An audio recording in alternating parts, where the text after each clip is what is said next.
Yes ma'am. चलो आवाज आ रही ना, स्टार्ट करते हैं। यस हम लोग ने अभी तक काव्य का चैप्टर कंप्लीट किया था उस दिन जब तुम नहीं थे, ठीक है।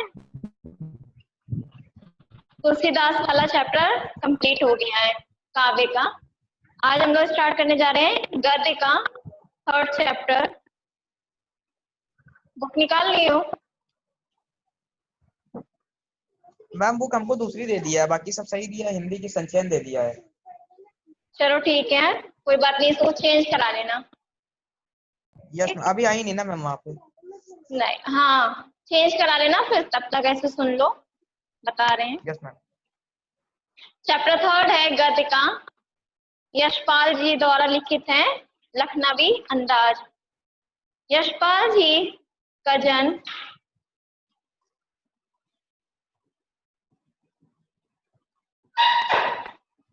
इनका जन्म सन 1903 में पंजाब में हुआ था। ठीक,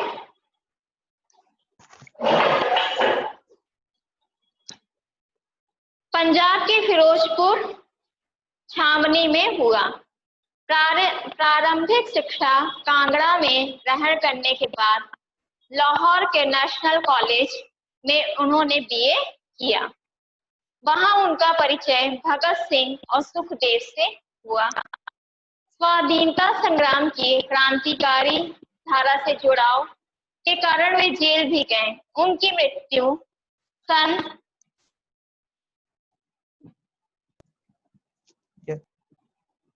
इनकी मृत्यु हुई थी 1976 में।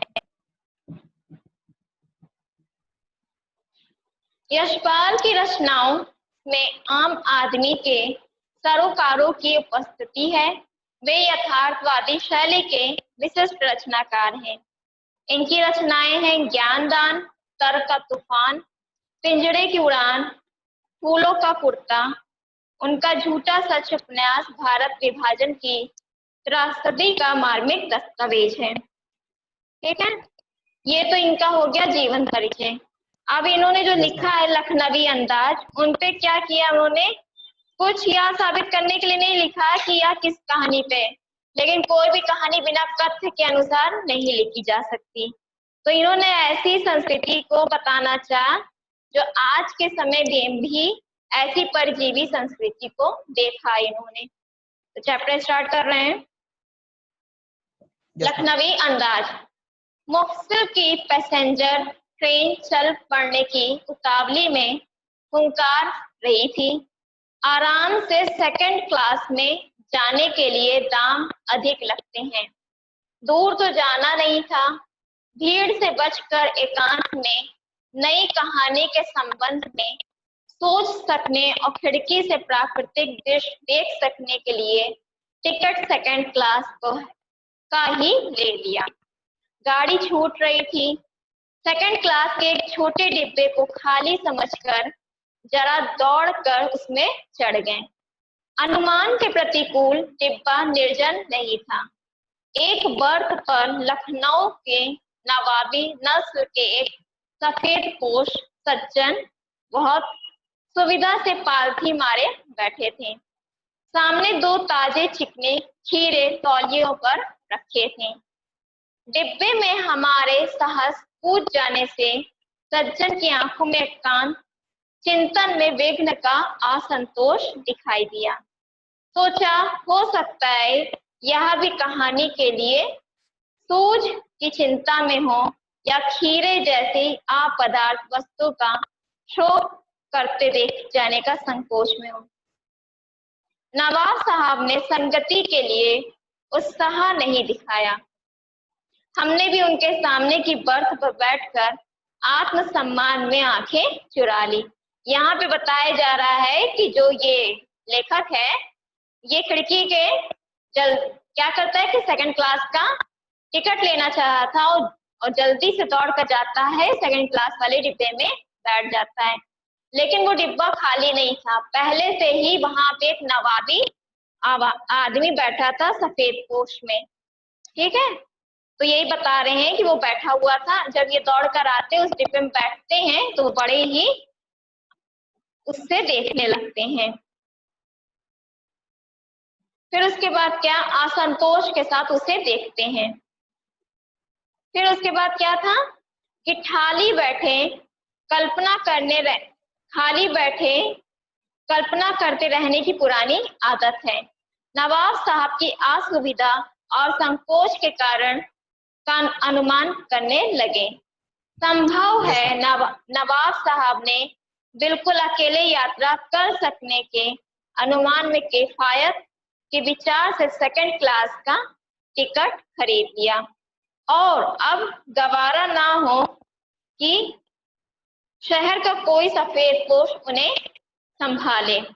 यहाँ पे किफायत का अर्थ होता है जो समझदारी से प्रयोग में लाया जाता है। ठीक है, फिर उसके बाद है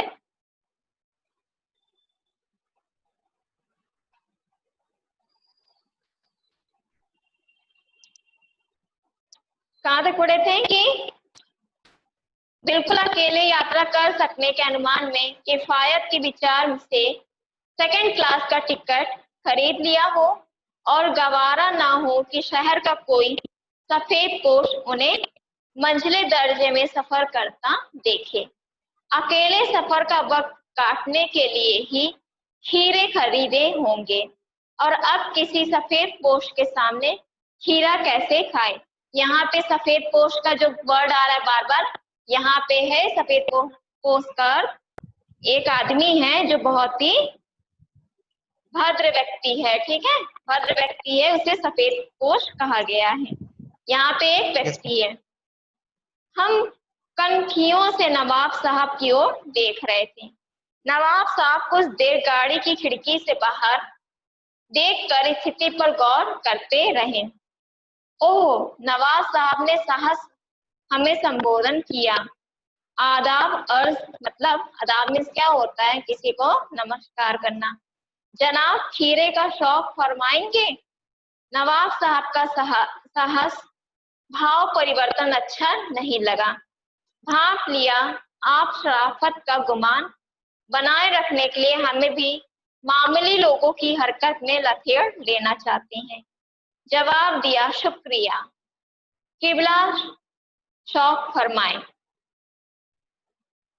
नवाब साहब ने फिर एक पल खिड़की से बाहर देखकर गौर किया और दृढ़ निश्चय से खीरों के नीचे रखा तौलिया झाड़कर सामने बिछा लिया। सीट के नीचे से लोटा उठाकर दोनों खीरों को खिड़की से बाहर धोया और तौलियों से पोंछ लिया। जेब से चाकू निकाला, दोनों खीरों के सिरे काट कर उन्हें गोद कर झाग निकाला।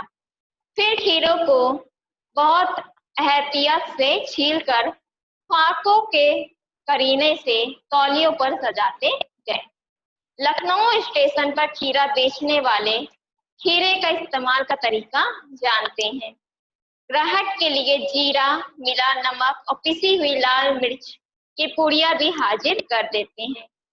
नवाब साहब ने बहुत करीने से खीरे के फाकों पर जीरा, मिला नमक और लाल मिर्च की सुर्खी बुर्क दी। बुर्क मीन्स होता है छिड़काव करना। उनकी प्रत्येक भाव भंगिमा और जबड़ों के स्फुरण से स्पष्ट था कि उस प्रक्रिया में उनका मुख खीरे के रसवादन की कल्पना से पलवित हो रहा था। पलवित में पानी जो रसीली चीज होती है हो रहा था। हम कनखियों से देखकर सोच रहे थे मियाँ रईस बनते हैं, लेकिन लोगों की नजरों से बच सकने के ख्याल में अपनी असलियत पर उतर आए हैं। नवाब साहब ने फिर एक बार हमारी ओर देख लिया। बल्हा शौक कीजिए, लखनऊ का बालम खीरा है। नमक मिर्च छिड़क दिए जाने से ताजे खीरे की पनियाती फांके देखकर पानी मुंह में जरूर आ रहा था, लेकिन इनकार कर चुके थे। आत्मसम्मान निभाना भी उचित समझा। उत्तर दिया, शुक्रिया, इस वक्त तलब महसूस नहीं हो रही है, मैदा भी जरा कमजोर है। कितना शौक फरमाए। नवाब साहब ने सतीश आंखों से नमक मिर्च के संयोग से चमकती खीरे की फाकों की ओर देखा। खिड़की के बाहर देखकर दीर्घ निश्वास लिया। खीरे की एक फाक उठाकर ओठों तक ले गए। फाक को सूंघा, स्वाद के आनंद में पलकें मूंद गई। मुंह में भर आए पानी का घोट गले से उतर गया। तब नवाब साहब ने फाक को खिड़की से बाहर छोड़ दिया। नवाब साहब खीरे के फाकों को नाक के पास ले जाकर वासना से रसवादन कर खिड़की के बाहर फेंकते गए। नवाब साहब ने खीरे की सब फाकों को खिड़की के बाहर फेंक कर तौलिया से हाथ और ओठ पोंछ लिए और गर्व से गुलाबी आंखों से हमारी ओर देख लिया, मानो कह रहे हो यह है खानदानी रईसों का तरीका। नवाब साहब खीरे की तैयारी और इस्तेमाल से थक कर लेट गए। हमें तस्लीम में सिर खम कर लेना पड़ा। यह है खानदानी तहजीब, नफासत और नजाकत। हम गौर कर रहे थे खीरा इस्तेमाल करने के इस तरीके को खीरे की सुगंध और स्वाद की कल्पना से संतुष्ट होने का सूक्ष्म, नफीस या एब्स्ट्रैक्ट तरीका जरूर कहा जा सकता था, परंतु क्या ऐसे तरीके से उदार की तृप्ति भी हो सकती है? नवाब साहब की ओर से भरे पेट के ऊंचे डकार का शब्द सुनाई दिया और नवाब साहब से हमारी ओर देखकर कह दिया, खीरा लजीज होता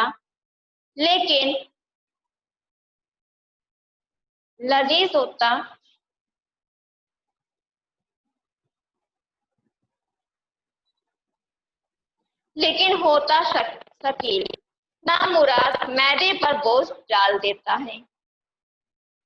ज्ञान चक्षु खुल गए, पहचाना ये है नई कहानी के लेखक। फिर उसके बाद क्या बताया जा रहा है यहाँ पे?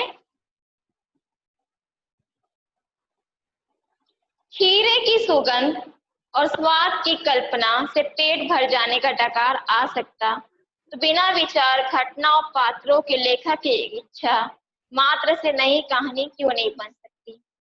समझ में आया सुमित? कुछ बताओ। मैं स्टोरी समझ नहीं आई, थोड़ा नहीं समझ में आया ना? इसमें ये है कि लेखक है यहाँ पे कौन? यशपाल, ठीक। और जो नवाब साहब है वो एक व्यक्ति है। तो जो लेखक है वो ट्रेन की ओर जाता है सेकंड क्लास। क्यों? क्योंकि वहां पे उसे खिड़की से प्राकृतिक दृश्यों को देखना रहता है, तो वो दौड़ के सेकंड क्लास के डिब्बे में कूद जाता है, बैठ जाता है। तो वहां पे पहले से देखता है कि एक आदमी पहले से ही मौजूद है जो सफेद पोश मतलब भद्दे व्यक्ति जो होता है वो। तो उनका नाम था नवाब साहब। तो दोनों बैठते हैं। तो नवाब साहब जो थे वो खीरे को लिए रहते हैं, तौलियों से ढके रहते हैं। तो जो सामने व्यक्ति था मतलब लेखक जो थे, तो नवाब साहब खीरे को काटते हैं। खीरे को जब काटते हैं तो लेखक तो वो तो कल्पना ही करेगा ना हर चीज की। लेखक क्या करते? कल्पना करके ही कहानी लिखते ना। तो जब वो बैठा था लेखक और नवाब साहब को देख रहा था तो ऐसा लग रहा था कि लेखक ये कहना चाह रहा है कि बहुत ये रईस बन रहे हैं। तो वो खीरे को काटते हैं और खीरे के फाकों को अलग अलग करके उस पर नमक मिर्चा डालकर उनसे पूछते हैं कि आप खाएंगे? उनसे मतलब लेखक से पूछते कि आप खाएंगे? लेखक ने कहा नहीं। क्यों? क्योंकि उन्हें अपनी इज्जत रखनी थी, ठीक है। नवाब साहब के सामने उन्हें झुकना नहीं था। काटने के बाद वो क्या करते? काट लेते हैं अच्छे से, उस पे नमक मिर्चा जीरा डाल के जैसे ही खाने चलते हैं वो खाते नहीं है, पहले उसे नाक से सूंघते हैं, फिर स्वाद अनुसार वो खिड़की से बाहर फेंकते जाते हैं, वो खाते नहीं हैं। खीरे के हर फाकों को क्या करते हैं? ऐसे ही सूंघते हैं, रस स्वादन करते हैं और फिर फेंकते जाते हैं। तब लेखक को यह निश्चित हो गया था ये बहुत ज्यादा ही रईस बन रहे हैं और वो जबरदस्ती का अपने पेट की कल्पना कर रहे हैं कि मेरा पेट यहाँ पर भर गया। तो यही यहाँ पे बताया जा रहा है कि जब वो खीरे से अपने और फिर वो डकार लेते हैं। क्यों? वो तो खाए नहीं थे लेकिन वो डकार लेते। तो यहाँ पे ये बताया जा रहा है कि खीरे की सुगंध और स्वाद की कल्पना से पेट तो भर गया लेकिन क्या वो खाए थे? नहीं खाए थे। लेकिन यहाँ पे ये है कि उनकी सुगंध और स्वाद की कल्पना से उनका पेट भर गया था। तो यहीं पे ये बात लेखक कह रहे, जब ये चीज हो सकता है तो हम लोग क्यों नहीं बिना विचारे, बिना कोई पात्र को लिए लेखक की इच्छा लिखने की नहीं हो सकती, नई कहानी बनाने की नहीं हो सकती। ये कहने का यहाँ पे मतलब है। आप समझ में आया? Yes ma'am. वो एक्सक्यूज मैम, बोलो। मैम इस बुक का फोटो खींच के मैम हमको भेज देंगे, हम इसकी पीडीएफ डाउनलोड कर लेते हैं। सर से बोल दीजिएगा, ठीक है सर मैम, को पता होगा। ठीक बोल ठीक रहे है, हैं। सर से बोलिएगा, वो आप लोगों को सेंड कर देंगे। तो अब ठीक है। समझ में आ गया ना, इसका ये मतलब है। Yes ma'am. और जो यहाँ पे कुछ वर्ड उर्दू के लिए हैं, हम उनका अर्थ बता दे रहे हैं। जैसे किफायत मतलब होता है जो समझदारी से उपयोग में लाया जाता है। आदाब अर्ज मतलब अभिवादन का एक ढंग, जो हम लोग नमस्कार करते हैं उन लोग में आदाब अर्ज होता है, मतलब उर्दू में। गुमान मीन्स होता है भ्रम। ठीक। बुर्क देना मतलब होता है छिड़क देना, मतलब कि जो हम लोग छिड़काव करते हैं नमक का या जो भी चीज का। पलवित मतलब होता है पानी भर जाना। पनियाती मतलब होता है रसीली। तस्लीम मतलब होता है सम्मान में। सिर खम करना मतलब सिर झुकाना। तहजीब मतलब क्या होता है? शिष्टता। नफासत इज्जत करना मतलब मैम। होता नफासत मतलब होता है स्वच्छता। नजाकत मतलब होता है कोमलता। नफीस मतलब होता है बढ़िया। और शकील मतलब होता है जो आसानी से ना पचने वाला हो। यस तो समझ में आ गया? Yes ma'am. ठीक है, जब बुक ले लोगे तो और अच्छे से समझ में आएगा। तो इसमें कुछ बताने वाली चीज तो है नहीं, क्वेश्चन सर आप लोग यस कर ही मैम। लोगे। ठीक, चलिए फिर नेक्स्ट डे से फिर काव्य वाला चैप्टर स्टार्ट करते हैं। ठीक है, जब ये दोनों यस हो जाएगा, 4 चैप्टर हो जाएगा, तब हम ग्रामर स्टार्ट करेंगे। ठीक, यस मैम। चलो thank you, thank you ma'am. Bye.